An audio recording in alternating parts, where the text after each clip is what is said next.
Today we're going to look at 10 different nickels that are worth a lot of money. So we'll be looking at Liberty Head nickels, also known as V nickels, Buffalo nickels, and even some more modern Jefferson nickels. So if you guys are new, feel free to check out all the other coin and collectible videos here on the channel. As always, welcome back to Couch Collectibles. I hope you guys are having an awesome day. Let's just hop into this one. First up, we're going to start with an older nickel coin here. This is the 1912 S Mint Mark Liberty Head V nickel. So the reason that this coin is super valuable is because the 1912 S, by the way, the S Mint Mark is going to be here on the reverse. So if you guys inherited coin collections or things like that, you definitely want to look and check your Liberty Head nickels and see if you guys have a 1912 S, because really in any condition this coin is rare, and that's because they only produced 238,000 of these coins. So this coin is super rare because they did not make or produce a lot of these coins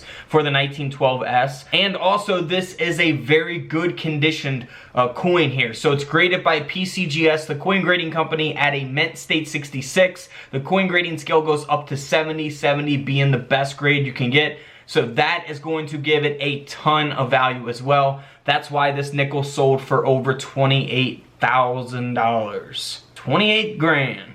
Alright, now here's another Liberty Head nickel. Now this is super rare because it's the 1913 Liberty Head nickel, which only 5 were made. So you're not going to find this in your coin collection, but I did want to add it in here since it's worth a fortune. This coin sold for over $3.7 million. Now here is a 1916 Buffalo nickel. Now there's a lot of 1916 Buffalo nickels out there that are worn down or not very valuable because of their condition. However, this coin is in very good condition. It's graded by NGC at a mint state 63, but really what gives it a lot of value is the fact that it has the doubling on the front of the coin. So if we look here at the date, you'll see the date 1916 is doubled. That is a doubled die obverse. Doubling taking place on the obverse or the front of the coin. So because of the good condition, the doubling on the coin, this nickel ended up selling for over $105,000. Let me know what you guys would do with $100,000 in the comments below. Alright, so let's move on to another Buffalo nickel from 1918. Now this coin is valuable for a couple reasons as well. One, it's graded at a mint state 64 by PCGS, so it's in very good condition. And also, this is the D Mint Mark, so if you guys are new, it's going to, the D Mint Mark or an S Mint Mark will be underneath the word 5 cents. You also have no mint marks for Buffalo nickels as well, but that will be on the reverse of the coin underneath 5 cents. So what really makes this coin valuable, besides its condition, is that it is a 1918 with the 8 over the 7. So we will see that there in the image displayed. As we zoom in there on the 8, you'll see a 7 underneath it. That's why this coin ended up selling for over $74,000. Next up is a 1926 S Mint Mark. Now this Buffalo nickel is one of the key dates, so it's a lower minted Buffalo nickel. Now they did produce just under 1 million of these coins, so 970,000 of these coins in comparison to other years where they produced millions, you know. Say the 1926 no mint mark, they produced over 44 million of those. For the S Mint Mark here, they only produced 970,000. And again, we see that S Mint Mark under the words 5 cents on the reverse of the coin. Now, this coin is in very good condition as well, so the price of the coin will, of course, depend on the grade or the condition of the coin as well. It's got that mint state 65 grade, and this coin sold for over $94,000. Now, here is a Jefferson nickel. So moving into the Jefferson nickels here, this is a 1939 no mint mark that has a doubled die reverse. So the 1939 no mint mark is a very common coin. They actually produced over 120 million of the no mint mark for that year. So you're gonna have to have one in very, very top condition like this, graded at a mint state 67. But what also makes this valuable is that it has doubling on the reverse of the coin. So you'll see that on the Monticello or Cello, however you want to pronounce it, and also the words 5 cents there. Very, very obvious type type of double die there. You can look for that with your coin microscopes. I have those available on couchcollectibles.com. This coin ended up selling for around $20,000. Now here is a 1942 D mint mark. Now keep in mind, this is the 1942 non-silver.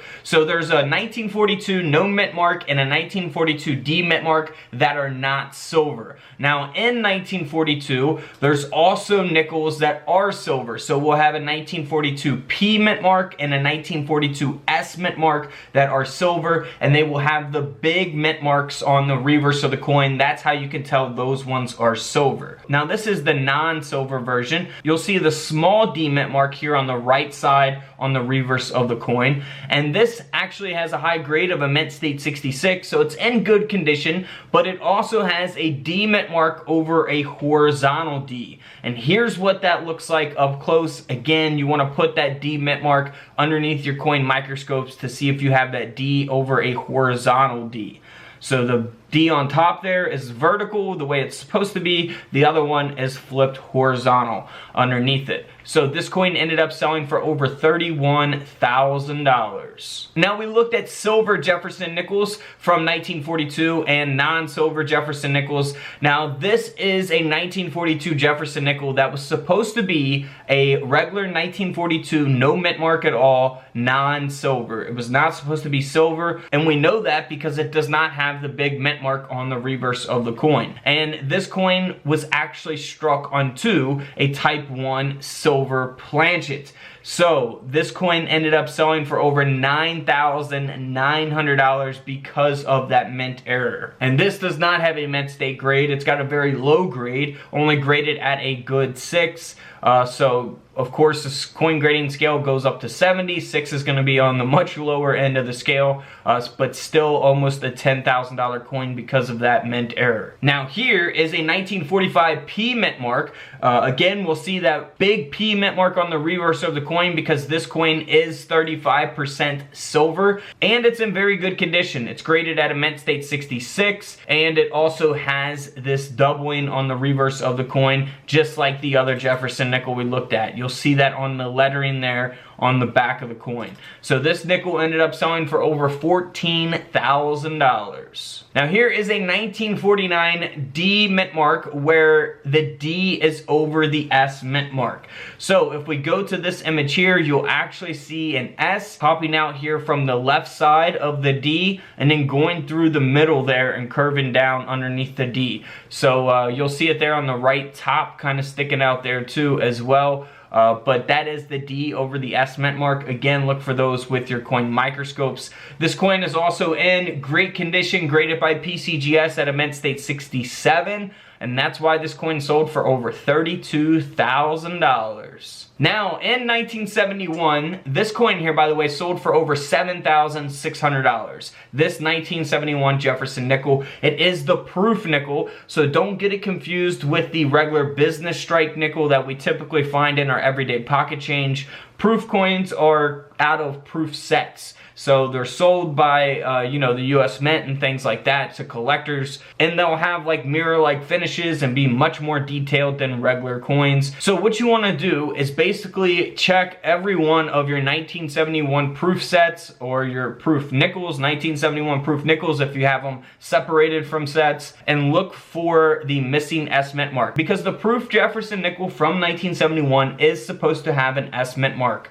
But this coin does not. So that's where the value comes in at, and of course the condition. It's graded at a proof 69 deep cameo, only one grade lower than a perfect grade. That's why the coin sold for over $7,000. Alright guys, don't forget to subscribe in the middle, check out the videos to the left of me, and until tomorrow, I'll see you guys in the comment section below. This is Couch Collectibles, and this is where I disappear.